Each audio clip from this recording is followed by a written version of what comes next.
Hello and welcome to Game Day U. I'm Parker Abels, and alongside me is Ashley Velde, Carly Murray, and Dylan Rivera. How are we doing on this game day, guys? I'm doing so well. great. Yeah. Ready for college football. Yeah, a little chilly. Well, after a much-needed bye, the Sooners got back in action last week in Ames, and it went just as planned. The Sooner offense got off to a slow start, but the defense came to play. Woody Washington started that off with this interception, and OU would go on to get a field goal, taking an early 3-0 lead. On to the second quarter, tied 3-3. Eric Ray would come up short on 3rd and goal, and the Sooners would have to kick a field goal. Or so we thought. Michael Turk would look for the hold, but then toss it up to kicker Zach Schmidt for the touchdown, giving the Sooners a 10-3 lead. Both teams would finish the half with a field goal, and OU would go into the locker room up 13-6. And with 4:36 left in the third quarter, Dylan Gabriel steps up into the pocket and finds Jaleel Farouk wide open for a 41-yard TD. Iowa State would answer with a scoring drive of their own and then have the ball to take it to tie, with a chance to tie, but then Danny Stutzman would get this near pick 6 with icing the game with just over 5 to play. Eric Ray would punch it in a couple plays later, and the Sooners would take the lead 27-13. Now, after that big win in Ames, the Sooners now have to turn their attention to the Baylor Bears, and we're going to tell you our thoughts on what OU needs to do. Baylor head coach Dave Aranda has turned his defense into a real threat to that Jeff Lebby offense. Earlier in the week, Sooner QB Dylan Gabriel talked about the physical nature of the Bears. I think Baylor's just super physical. It's kind of a bunch of guys who've kind of been in it and know the system really well. But they're a really good team, and they do, what they're supposed to do a lot of the times, and just really clean cut, know where they're supposed to be every single time. So just got to take advantage of the mistakes they do make and just trying to, be prepared as we can. And bouncing off of that, Parker, Anton Harrison says he's ready to defend this Baylor defense. And we've all seen this OU squad struggle throughout the season, but offensive lineman Anton Harrison says that their main focus is maintaining peak physicality on the field. I know we say this a lot, but just being more physical, I feel like everybody's just up on being physical right now and just being the most dominant group on the field at all times. And that's what we talk about it every time we come off the field. Just how can we be more physical? So that's one big thing we work on. Well, you mentioned a physical athlete. I want to talk about the sophomore wideout, Jaleel Farouk. When he has the ball in his hand, something good is bound to happen. I think he's on his way to be the go-to pass catcher for the Sooners offense. As for Oklahoma coordinator Jeff Lebby, he knows Farouk is only on the rise. His understanding of the offense, of what he's being asked to do, that to me is where the greatest growth has been. And then he's playing a lot of football. Again, he hadn't played a ton of ball. He's played a bunch. Obviously all year, so that's where you've seen a ton of growth. So he's got great understanding. He's done a really good job working, being the same guy every single day. We talk about that a ton, and excited about where he's going. Well, Farouk has seen big improvement from last year to this year, and everybody else has talked about this year, so I want to take you back to last year. The former OU head coach, he who shall not be named, took a day off to tend to a personal matter. I won't speculate on that day. I'll leave that for you all at home. But the Sooners were coming off of a bye week to play Baylor. Defensive end Reggie Grimes remembers the 27-14 loss vividly for how poorly Oklahoma played that day. We had guys playing like they were still half asleep, and we lost. Just that's what happened. We lost the game. So I think going into it this week, it's more of you have to attack every single day like these may be your last few plays you can get, okay? Because it just might be. This year, what we have to do in order to come out on top is, again, stick to our rules. We have to keep a competitive stamina. We have to be poised, and we have to prepare for a four-quarter or more game. Yeah, that was a rough day for the Sooners, but now we'll go east on Lindsay Street to Game Day U's Dacoda McDowell-Wahpekeche, who was able to catch up with an Oklahoma City prominent barber. Dacoda?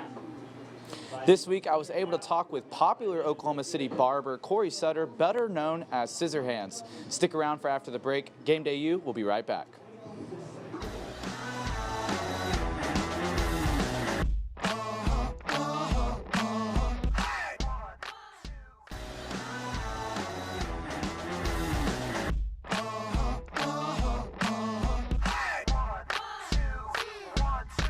Hi, and welcome back to Game Day U. Jaden Gibson, Marvin Mims, and alumni Dede Westbrook. Those are some of the names that have gotten their cut at Fading Up. Let's go to Dacoda McDowell-Wahpekeche, who has more on its prominent owner.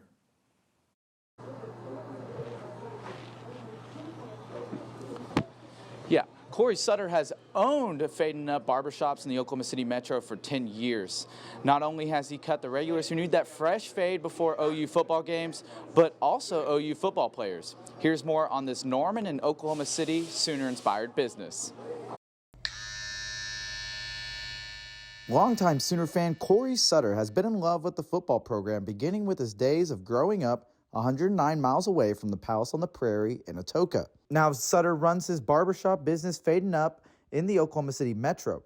Sutter says he's had a lot of opportunities to cut Sooner alums like Adrian Peterson and even celebrities like Drake or Shaquille O'Neal. Today, he gets your everyday clientele while also attracting Sooner football players to his shops for haircuts. We didn't have cable, so the only channels we could get was 10 and 12, ABC and what is that, CBS or whatever.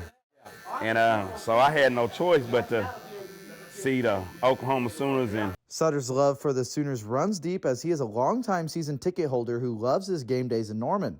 At his shop east of campus on Lindsay Street, he enjoys his football with his barbers while cutting hair. He even runs a tailgate called Turn to Up Tailgate around the campus corner area. now, since I have a barbershop in Norman, I have 4 of them. My barber Jeremy, he was cutting up Caleb Williams when he was here.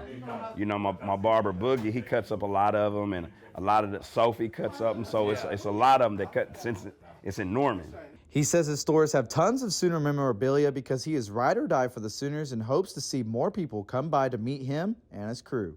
We'll give you what you need, and we're going to give you a laugh, and we're going to send you out the way where you can go get that new job, get a new girlfriend, or whatever you need in life. You know what I'm saying? Because, you know, it's all about a look. Now, if you're wanting to meet Scissorhands, you can see him up by Campus Corner at the Turned Up Tailgate, or you can come inside any of the Fading Up barbershops in the Oklahoma City Metro. I know he got me right this week, so reporting from inside Fading Up Norman, Dacoda McDowell-Wahpekeche, Game Day U. Thank you, Dacoda. I might need to stop by soon. When teams or players fail to meet the fans' expectations, the frustration is always taken out on social media. Though through the early part of Oklahoma's season, Justin Broyles was the target for Sooner fans, but the fifth-year senior is no stranger to the adversity. There's a lesson to take away from the 1994 football film, The Little Giants. Football is 80% mental, 40% physical. For Oklahoma defensive back Justin Broyles, he says he's always understood there's a lot that goes into the mental side of the game. I've always understood that there's more to the game than just the physical side. You know, there's so much more in terms of the mental side of the game, and not even so we could talk mentality, but it goes deeper in terms of, you know, stillness and awareness, being able to find the moment, being able to find flow, being able to stay in the zone, you know, being able to have a next play mentality. You know, that's kind of been my chase this offseason. That strength and mentality was put to the test early on in this season. Fans bashing Broyles all over social media. The fifth-year senior has learned over time to ignore the negativity. Nobody's exempt from people's opinions, people's comments. So, I mean, once you understand that, then you realize to just block it out. While Broyles became the online lightning rod for the team's poor play, word of the fans' comments made its way to head coach Brent Venables, and he defended his defense's leader. Why anybody would spend, 1 ounce of energy being emotional or mad about a player that loves this university and is committed every ounce of who he is, every fiber in his body to helping this place be great. I don't know. I don't know what's behind that. Venables continued on, saying what fans don't see behind closed doors is how Broyles leads by taking accountability for others' mistakes. He takes every moment of where something isn't going right, he takes it on his own shoulders. He bears that burden, even when it's not his fault. And he just cares. He cares as much as any player I've been around. In the game against Iowa State, Broyles silenced the noise with this interception, a critical 4th down stop, and a total of 4 tackles on the day. Broyles knows to continue quieting the critics. The answer is surprisingly simple. He just needs to be Justin Broyles. I just show up and be myself every single day. And if I be myself every single day, you know, that'll be just enough. I don't need to go out and try to be anybody else or try to force anything. I'm put in this position right here, right now as a leader, it's because I've been me. Like, that's what got me here, and that's what's going to get me there. Dylan Rivera, OU Nightly. And great story there on Justin Broyles, and it was awesome to see him get that pick last week. But when we come back, we're going to take a deeper dive into the Baylor Bears and dive into this week's Big 12 slate. Stay tuned.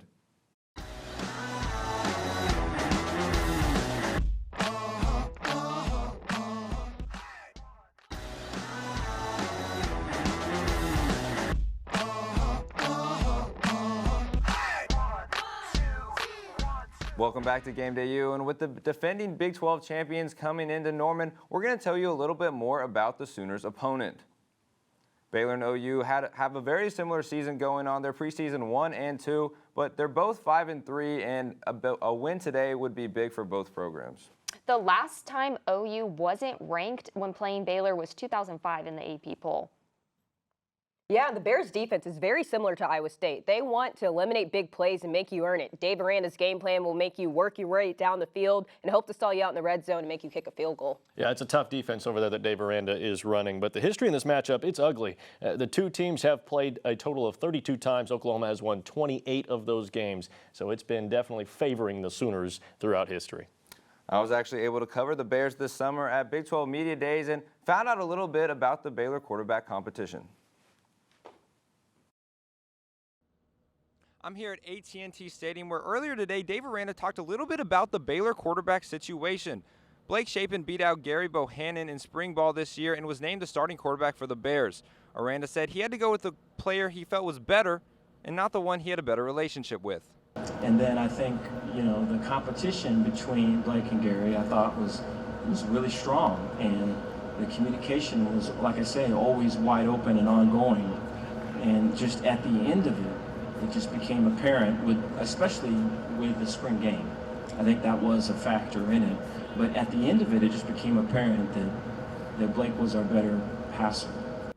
Baylor linebacker Dylan Doyle said he trusts the coach's decision and is excited to see what Shapen does with his opportunity.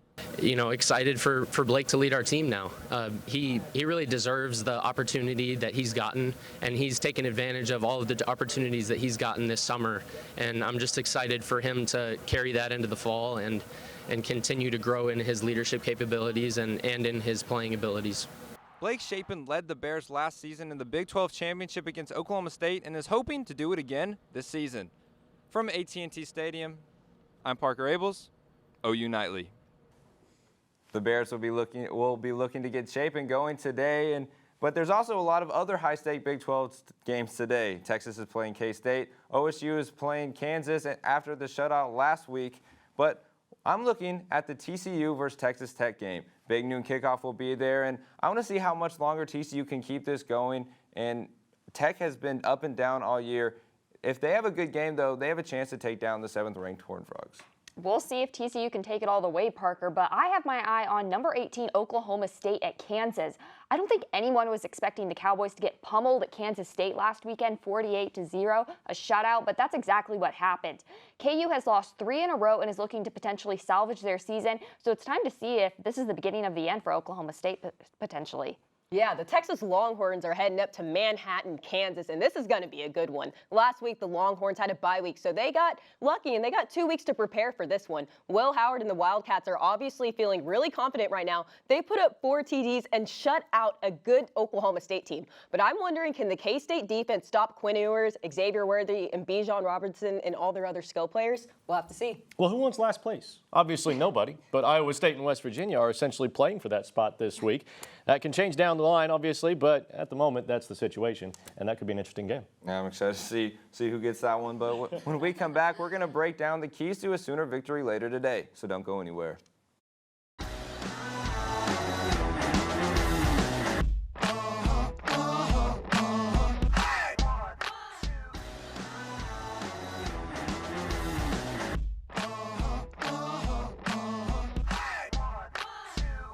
Welcome back to Game Day U. It's finally time to break down this OU team and tell you some key matchups for today's game versus the Bears. I'll start that off with the linebackers. This unit, in my opinion, has been one of the strongest for OU, and Danny Stutzman, Deshaun White, and David Agwebu have been playing well, but they have to play well today to stop this fierce Baylor running game. They also have to put a lot of pressure on quarterback Blake Shapen. Baylor's coming off a 45-point game versus Tech, so the linebackers are going to have their hands full. That's right, Parker. This defense is going to have their hands full, but this Baylor defense likes to rush the quarterback, especially off the edges. So, like I said, if last week was a test for the Sooners offense, this week will definitely be a step up from that. The run game will be critical for the Sooners to level up, but you can't rely on that. It's time for Marvin Mims and the wide receiver core to step up and play some competitive ball, meaning making catches in zone coverage and tight windows are going to be necessary to dominate this game. You're absolutely right. The run game is going to have to step up because Baylor has the top rushing defense in the conference. They hold opponents to 3 yards per rushing attempt. Well, Eric Gray is averaging almost 7 yards per carry. So I'm interested to see who is going to win the line of scrimmage, Baylor's D-line or Eric Gray and the Sooners offensive line. Well, you talked about the OU running back. I want to flip sidelines and talk about the Baylor running back, Richard Reese. Reese, who's just a freshman, has 791 yards and 12 touchdowns through 8 games. But it gets even scarier when you realize he wasn't the main back in the first 2 games of the season and that he has 334 yards and 5 touchdowns in the last 2 games. OU is 114th in rush defense. Have to shore it up today and bring Reese down early in order to beat Baylor. Yeah, and well, it's finally time to make our picks for today. I'll start it off, and I'm going to go OU 31, Baylor 27. Close one. OU gets a 4-point win. I think this is going to be an extra close one. I'm going 27-26 OU, 1-point win. For me, it's 28-21 OU. This is going to be a game full of good defense and good offense, so I'm really looking forward to it. I think 34-28. Baylor has the ball in the last possession, turns it over, OU wins. Great picks, guys. Well, when we come back, we're going to bring in some more faces and make some more picks. Stay tuned.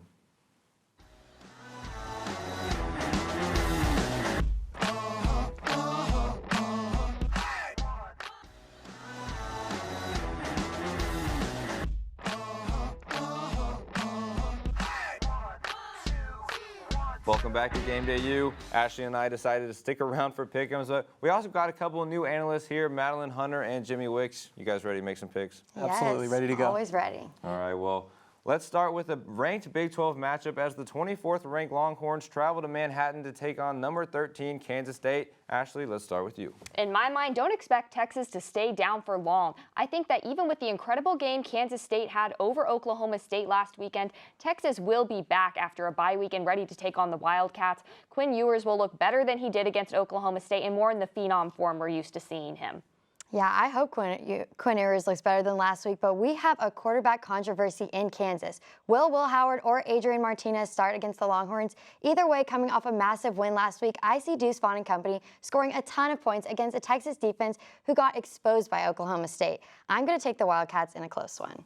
Look, this Texas squad has had all bye week to prepare for this matchup, and Texas has Wildcat on the menu. Offensively, K-State is almost dead last in yards per game, and you mentioned Deuce Vaughn's contribution, but it's not enough. While Texas put almost 35 points per game. Give me the Longhorns to steal one in Manhattan. All right, well, on to the SEC now as LSU hosts Bama for a top 10 matchup. Ashley, who's winning? It may seem like Alabama would come out with the win, but LSU has proved people wrong all season. LSU is coming off a hot win over Ole Miss, and I think it's likely they'll put up a strong fight against the Tide. The Tigers need a strong quarterback play and to not let Bama's offense go wild, but I think LSU has a shot. I mean, this Alabama team has played some close games this year, but I wouldn't bet against Bryce Young and Nick Saban just yet.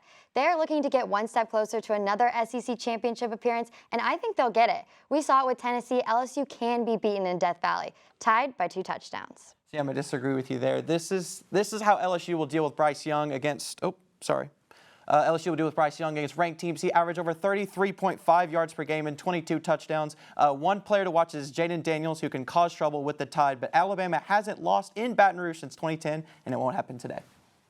All right, guys. Well, now for possibly the biggest matchup of the season, AP #1 Georgia versus CFP #1 Tennessee. Ashley, can the Vols keep this dream season alive? I don't think they can, Parker. I am so excited for this one today, but I don't think there's any way Georgia's going to let Tennessee come into Sanford Stadium and embarrass them.